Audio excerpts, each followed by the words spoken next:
신명기서 강해 세 번째 시간을 갖겠습니다. 오늘 말씀의 제목은 순종하여 건넜던 아르논 골짜기입니다. 한번 말씀의 제목을 따라 하십시다. 순종하여 건넜던 아르논 골짜기. 시작. 순종하여 건넜던 아르논 골짜기. 지난주 강해 말씀의 제목은 홀로 질 수 없는 짐이었습니다. 지난주 강해 말씀을 서두에 조금 말씀드리고 오늘 강해 말씀으로 들어가도록 하겠습니다. 자, 우리 먼저 신명기 1장 8절부터 12절의 말씀을 보십니다. 내가 너희의 조상 아브라함과 이삭과 야곱에게 맹세하여 그들과 그들의 후손에게 주리라 한 땅이 너희 앞에 있으니 들어가서 그 땅을 차지할지니라. 그때 내가 너희에게 말하여 이르기를 나는 홀로 너희의 짐을 질 수 없도다. 너희 하나님 여호와께서 너희를 번성하게 하셨으므로 너희가 오늘날 하늘의 별같이 많거니와 너희 조상의 하나님 여호와께서 너희를 현재보다 1000배나 많게 하시며 너희에게 허락하신 것과 같이 너희에게 복 주시기를 원하노라. 그런즉 나 홀로 어찌 능히 너희의 괴로운 일과 너희의 힘겨운 일과 너희의 다투는 일을 담당할 수 있으랴. 자, 지금 모세는 두 번에 걸쳐서 자기 혼자 이 짐을 지고 가나안 땅에는 들어갈 수 없다라고 말하고 있습니다. 그 이유가 1장 10절에 기록되어 있습니다. 너희 하나님 여호와께서 너희를 번성하게 하셨으므로 너희가 오늘날 하늘의 별같이 많거니와. 오늘 본문은 너희 하나님 여호와께서 너희를 번성케 하셨다, 하늘의 별처럼 번성케 하셨다라고 말씀하십니다. 이 말씀은 이미 아브라함에게 하셨던 말씀이고 이 말씀에 따라서 지금 출애굽하는 이 지점에 별처럼 많게 된 것임을 말하고 있습니다. 자, 그런데 이 번성이 여기서 끝나는 것이 아니라 앞으로 1000배나 더해질 것이라고 말합니다. 자, 그런데 문제는 무엇입니까? 사람의 숫자는 늘어나는데 그 지도력은 한 명, 모세 한 사람이라고 하는 것입니다. 구약 성경 배경사를 놓고 보면 지금 이 당시 이스라엘 백성 가운데 남자 장정이 60만 명, 여성과 아이들은 포함시키지 않고 남자 장정만 60만 명이라고 그럽니다. 앞으로 이 숫자는 더 늘어나게 될 것이고 지금과는 비교되지 않을 만큼 많아질 것입니다. 그러니까 이렇게 숫자가 많아지는 것만큼 이 공동체 안에 얼마나 많은 문제가 발생했겠습니까? 자, 그런데 이 온갖 문제들을 모세 혼자 이 문제를 담당해야 된다는 것입니다. 자, 이렇게 되자 모세가 대안을 제시합니다. 신명기 1장 12절과 13절입니다. 그런즉 나 홀로 어찌 능히 너희의 괴로운 일과 너희의 힘겨운 일과 너희의 다투는 일을 담당할 수 있으랴. 너희의 각 지파에서 지혜와 지식이 있는 인정받는 자들을 택하라. 내가 그들을 세워 너희 수령을 삼으리라 한즉. 자, 모세가 말합니다. 나 홀로 어떻게 이 모든 일을 감당할 수 있겠는가? 각 지파, 12지파에서 지혜와 지식이 있는 인정받는 사람들을 택하라. 내가 그들을 리더로 세워서 이 일을 처리하겠다라고 말합니다. 자, 이 명령에 따라서 이스라엘 회중 가운데 지혜와 지식이 있는 인정받는 사람을 택합니다. 천부장, 백부장, 50부장, 10부장, 그리고 패장을 세웁니다. 패장이란 오늘식으로 말하면 공무원과 같은 그런 사람입니다. 이렇게 지도자를 세움으로 짐을 서로 분배받게 됩니다.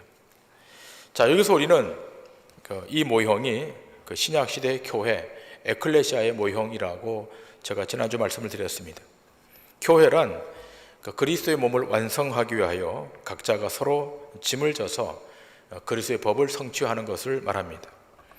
교회가 여러 직분자를 세우는 것은 혼자 그 짐을 지는 것이 아니라 그 짐을 서로 나누어 져서 교회에 부여된 미션을 감당하기 위함인 것입니다.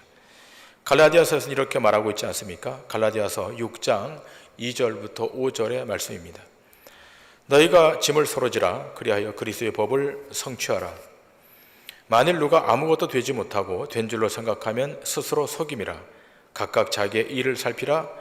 그리하면 자랑할 것이 자기에게는 있어도 남에게는 있지 아니하리니 각각 자기의 짐을 질 것이라. 이 갈라디아서에 기록된 바와 같이 서로 짐을 짐으로 그리스도의 법을 성취하는 것입니다. 이것이 교회의 중심에 놓이는 핵심 가치입니다. 자, 그렇다면 그 그리스도의 법은 무엇입니까? 그것은 구속의 완성입니다. 다시 말하면 불완전한 여러분과 저를 통해서 하나님의 나라를 완성해내는 것이 이 법의 요체입니다. 자, 지금 모세가 이스라엘 백성에게 이 언약의 내용을 다시 설명하고 선포하는 것은 자신은 곧 여기서 죽고 장사될 것이지만 여호수아와 다음 2세대는 가나안 땅을 정복하고 또 거기에 여호와 하나님이 주권적으로 통치하는 나라를 만들어야 하는 사명이 있기 때문인 것입니다. 이제 그 사명을 가나안 땅에서 이루어내기 위해 이제 서로가 짐을 지고 있는 것입니다. 자, 그런데 중요한 것은 무엇입니까? 이렇게 짐을 지기로 결정하면 하나님께서 그 순간 그 인생에게 개입하시고 관여하셔서 하나님 스스로 짐을 지시고 그 일을 이루어내신다는 것입니다. 시편 기자는 시편 68편 19절 이하에서 이렇게 말합니다. 날마다 우리 짐을 지시는 주 곧 우리의 구원이신 하나님을 찬송할지로다. 하나님은 우리에게 구원의 하나님이시라.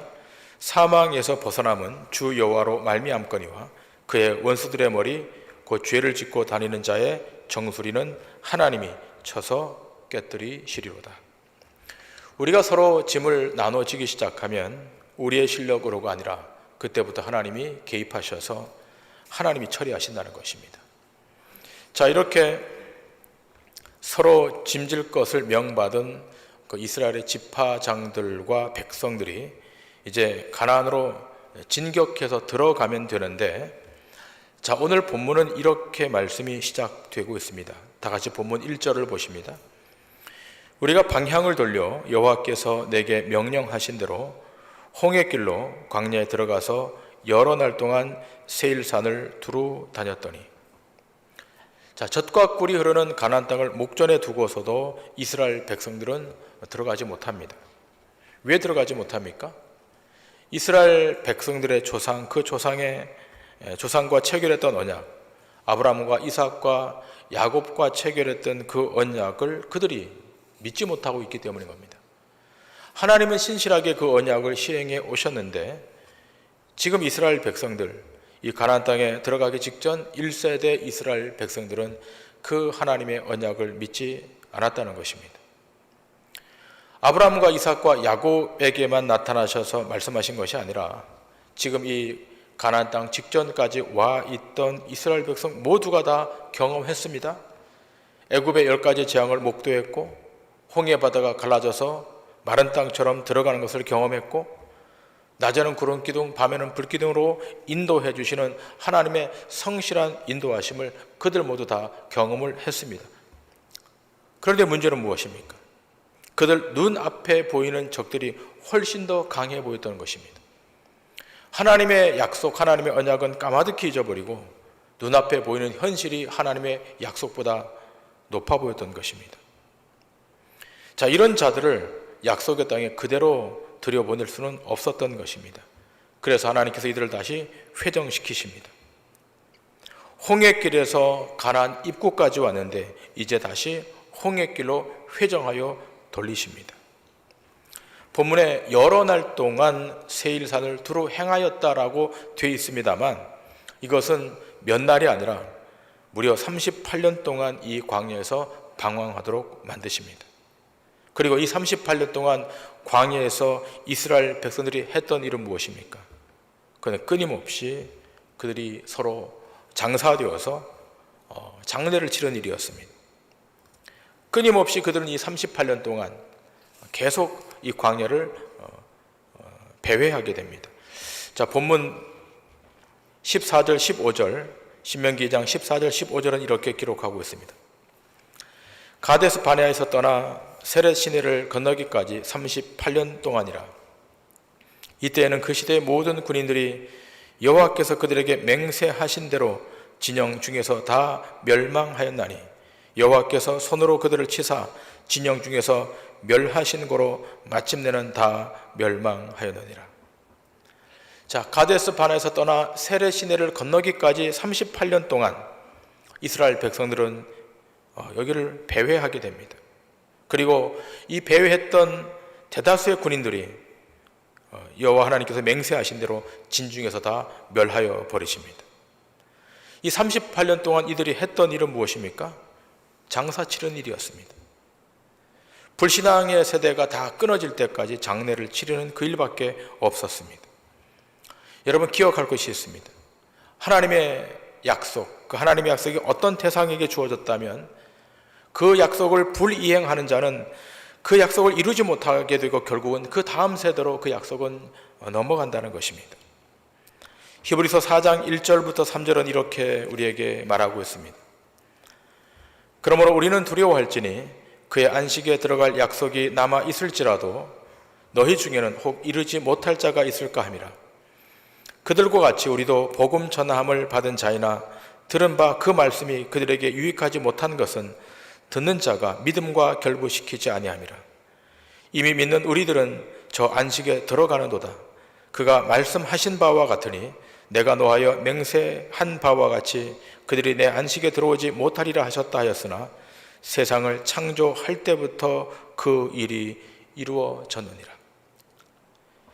자, 본문이 길어서 다 읽지 못했습니다만 히브리서 3장 7절부터 19절까지 그 내용을 살펴보면 이스라엘 백성들이 가나안에 들어가지 못한 이유를 아주 명확하게 한 줄로 요약해 놓고 있습니다. 그것은 그들의 마음이 강팍해서 하나님의 약속을 믿지 아니했다라고 말합니다. 여기 2절에 기록된 바와 같이 그 말씀이 그들에게 유익하지 못했던 것은 듣는 자가 믿음과 결부시키지 않았기 때문이라고 주장하고 있습니다. 때문에 주의 언약, 주의 약속을 믿지 못하면, 믿음과 결부시키지 못하면 그 약속은 그 세대에서 이루어지지 않을 수 있다는 것입니다. 자, 이 말씀을 기억하시면서 오늘 본문 3절을 다시 보십니다. 오늘 본문 3절은 이렇게 말합니다. 너희가 이 산을 두루 다닌 지 오래니 돌이켜 북으로 나아가라. 너희가 이 산을 두루 다닌 지 오래다. 38년, 40년 동안 여기를 두루 다녔으니까 이제는 돌이켜 북으로 나아가라고 말씀하십니다. 가나안을 향해 이제 올라가라는 것입니다.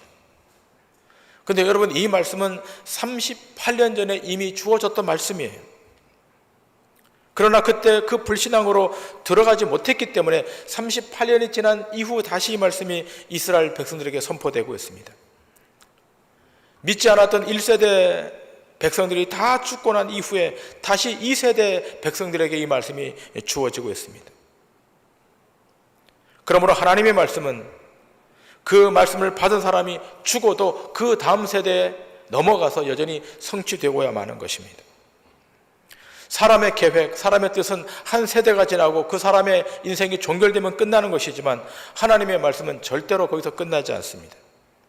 그 세대와 세대를 넘어 그 언약과 약속은 다 이루어지는 것입니다. 왜냐하면 하나님의 말씀은 1.1획도 틀림이 없기 때문에 그런 것입니다. 여러분, 그 예가 구약성경 예레미야 36장에 나옵니다. 예레미야 선지자가 하나님부터 신탁을 받습니다. 신탁을 받을 때 그 신탁을 받은 것을 구슬로 말합니다. 그러자 바룩이 그 말을 받았습니다. 계속 그 말을 받았습니다. 자, 그런데 그 메시지가 어떤 메시지인가? 이스라엘의 심판과 재앙에 관한 메시지입니다. 그러자 백성의 관원들이 이 메시지를 듣고 왕에게 보고를 합니다. 당대 왕은 요시야 왕의 아들 여호야김이었습니다. 왕이 이 보고를 듣고서는 그 기록된 말씀을 읽는 대로 다 면도칼로 잘라서 그 말씀을 다 화롯불에 집어 던져버립니다. 예레미야 36장 20절 이하 이렇게 기록되어 있습니다. 그들이 두루마리를 서기관 엘리사마의 방에 두고 뜰에 들어가 왕께 나아가서 이 모든 말을 왕의 귀에 아뢰니 왕이 여호디를 보내어 두루마리를 가져오게 하며 여호디가 서기관 엘리사마의 방에서 가져다가 왕과 왕의 곁에 선 모든 고관의 귀에 낭독하니 그때는 9째 달이라. 왕이 겨울 궁전에 앉았고 그 앞에는 불피운 화로가 있더라. 여호디가 서너 쪽을 낭독하면 왕이 면도칼로 그것을 연하여 베어 화롯불에 던져서 두루마리를 모두 태웠더라. 자, 이 여호야김 왕이 이 두루마리를 면도칼로 잘라서 다 화롯불에 던져버립니다.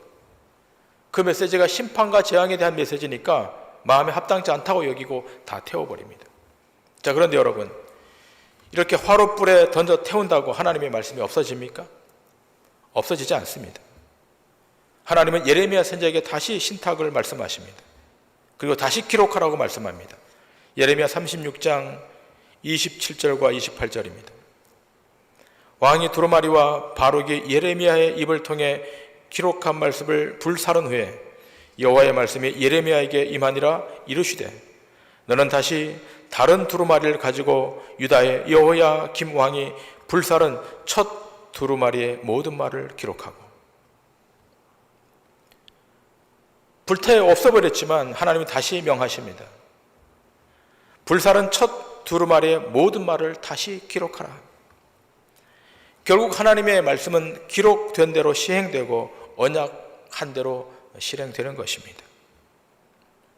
본문을 봅니다. 40여 년 전에 이스라엘 백성들이 들어가지 못한다고 자기의 자녀들이 다 죽게 되었다고 원망했지만, 그러나 죽었다고 언약의 시행이 멈춰집니까? 아닙니다. 그 자녀들이 성장해서 이제 가나안 땅에 들어가게 된 것입니다. 지금 이 가나안 땅으로 들어가는 이 세대 사람들은 40년 전에 그 일을 기억하고 있는 것입니다. 지금 또 이 모세가 그 40년 전의 일을 상기시키면서 하나님의 말씀을 다시 증거하고 있습니다. 그래서 지금 회정하여 광야에 들어 행하여 했던 이 세대가 다 죽은 다음에 지금 북으로 나아가라는 이 명령을 받고 지금 북으로 한 걸음 한 걸음 올라가고 있는 것입니다. 북으로 간다고 하는 것은 거기가 약속의 땅 가나안이 있기 때문인 것입니다. 오늘 본문 4절 이하는 이렇게 기록되어 있습니다. 너는 또 백성에게 명령하여 이르기를 너희는 세일에 거주하는 너희 동족 에서의 자손이 사는 지역으로 지날진대 그들이 너희를 두려워하리니 너희는 스스로 깊이 삼가고 그들과 다투지 말라. 그들의 땅은 한 발자국도 너희에게 주지 아니하리니 이는 내가 세일산을 에서에게 기업으로 주었음이라. 너희는 돈으로 그들에게서 양식을 사서 먹고 돈으로 그들에게서 물을 사서 마시라. 네 하나님 여호와께서 네가 하는 모든 일에 네게 복을 주시고 네가 이 큰 광야에 두루 다님을 알고 네 하나님 여호와께서 이 40년 동안을 너와 함께 하셨으므로 네게 부족함이 없었느니라 하시기로. 자, 지금 세일산에 거주하고 있던 그 동족 에서의 자손의 지경으로 너희가 관통할 것이라고 말합니다. 너희가 그 땅을 관통해 갈 때 에서의 자손들이 너희를 두려워할 것이라고 말합니다. 자, 그럴지라도 그것을 지날 때에 그들을 공격하지 말고 그들을 해하지 말고 다투지 말고 물도 거저 먹지 말고 돈을 주고 사서 먹으라고 합니다. 그 땅은 너희들에게 주지 않는 땅이라고 말합니다. 그 땅은 이미 에서에게 준 땅이기 때문에 그 땅은 넘보지 말라고 주님이 말씀하십니다. 자, 뿐만 아니라 모압과 암몬의 땅에도 이렇게 말씀하세요. 여러분, 모압과 암몬은 그 롯의 후손의 땅 아닙니까? 자, 이렇게 하고 있는 의미가 뭔가? 그것은 모든 민족의 경계, 모든 족속의 땅을 하나님께서 정하시기 때문에 그렇습니다.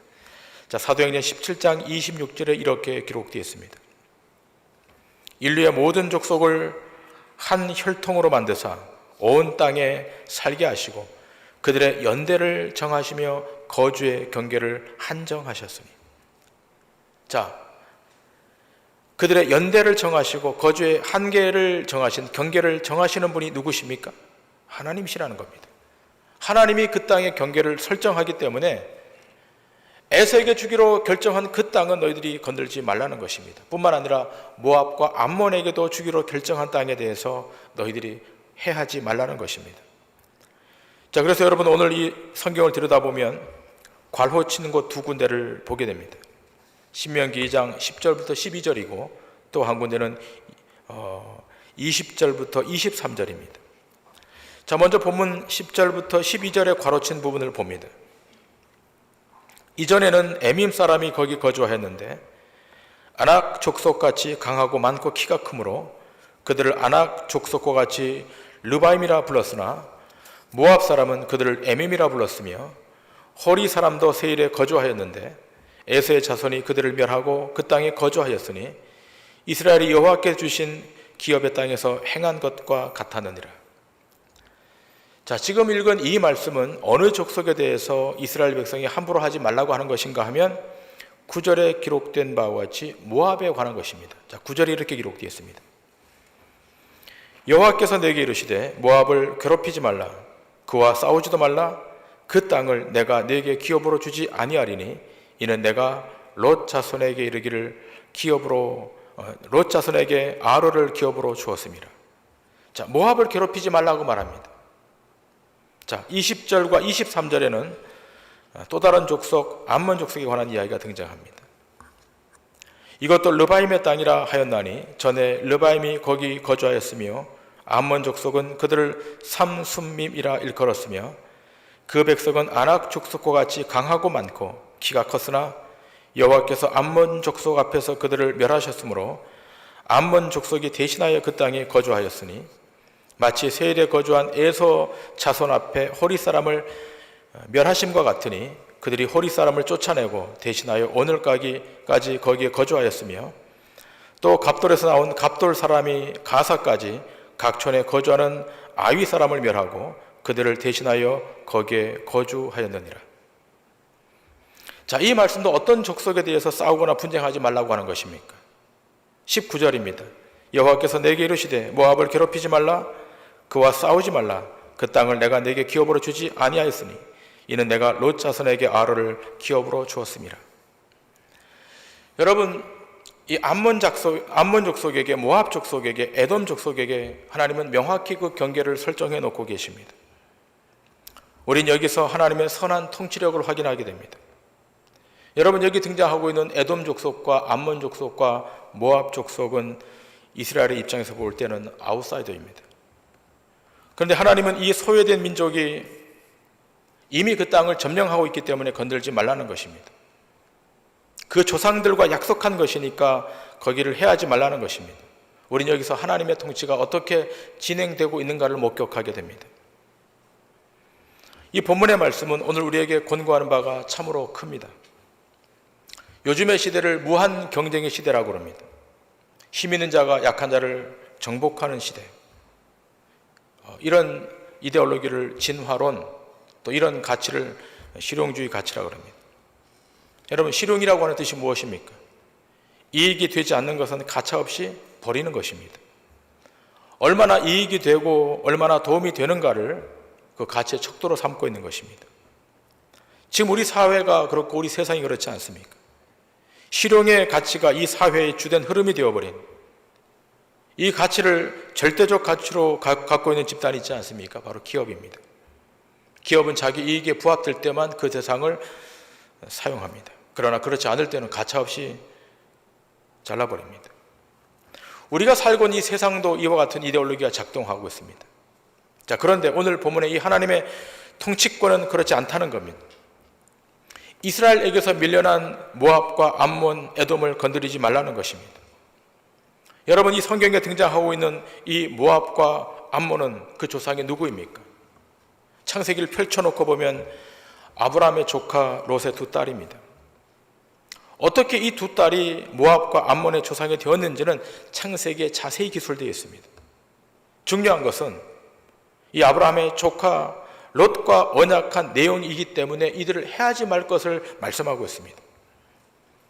자, 그런데 여러분, 그 다음 메시지, 오늘 이 본문의 그 다음 메시지는 전혀 기조가 달라집니다. 24절과 25절은 이렇게 기록하고 있습니다. 너희는 일어나 행진하여 아로논 골짜기를 건너라. 내가 헤스본 왕 아모리 사람 시혼과 그의 땅을 내 손에 넘겼은즉 이제 더불어 싸워서 그 땅을 차지하라. 오늘부터 내가 천하 만민이 너를 무서워하며 너를 두려워하게 하리니 그들이 내 명성을 듣고 떨며 너로 말미암아 근심하리라 하셨느니라. 자, 여러분, 지금 이스라엘 백성이 어디를 향해 갑니까? 가나안을 향해 가고 있습니다. 그런데 이 가나안 땅으로 가는데 가장 중요한 일정 중에 하나가 이 아르논 골짜기를 건너는 것입니다. 자, 이게 그림 파일이 하나 올라올 겁니다. 아르논 골짜기의 지도입니다. 자, 거기 보면 빨간 글씨로 아르논 골짜기로 표시되어 있습니다. 잘 보이는지 모르겠습니다만 옆에 파랗게 이렇게 지도가 되어 있는 것은 사해바다입니다. 이 사해바다 옆에가 바로 아르논 골짜기입니다. 자, 이스라엘 백성들은 저 아르논 골짜기를 건너서 북으로 올라가야 됩니다. 다음 그림이 올라옵니다. 아르논 골짜기를 찍어놓은 사진입니다. 지금은 별로 깊어 보이지 않지만 그 당시에는 굉장히 깊은 골짜기였습니다. 이 골짜기를 통과해서 이스라엘 백성은 북으로 가나안 땅으로 가야만 하는 것입니다. 자, 그런데 이 골짜기를 지날 때 누가 가장 방해가 되는 것입니까? 헤스본 왕 아모리 사람 시온입니다. 자, 그런데 이 시온 왕에 대해서 어떻게 하라고 말씀합니까? 본문 24절을 다시 보시면 이렇게 기록되어 있습니다. 너희는 일어나 행진하여 아르논 골짜기를 건너라. 내가 헤스본 왕 아모리 사람 시혼과 그의 땅을 내 손에 넘겼은즉 이제 더불어 싸워서 그 땅을 차지하라. 자, 조금 전에 에돔과 모압과 암몬은 건드리지 말라 그랬는데 여기는 좀 하나님이 다르게 말씀하십니다.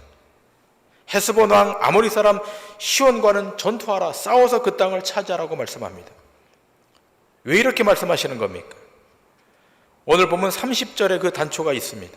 이렇게 기록되어 있습니다. 헤스본 왕 시온이 우리가 통과하기를 허락하지 아니하였으니. 이스라엘 백성들이 광야를 통과하여 가나안 땅으로 가는 도중에 이 헤스본 왕이 길을 열어주지 않은 것입니다.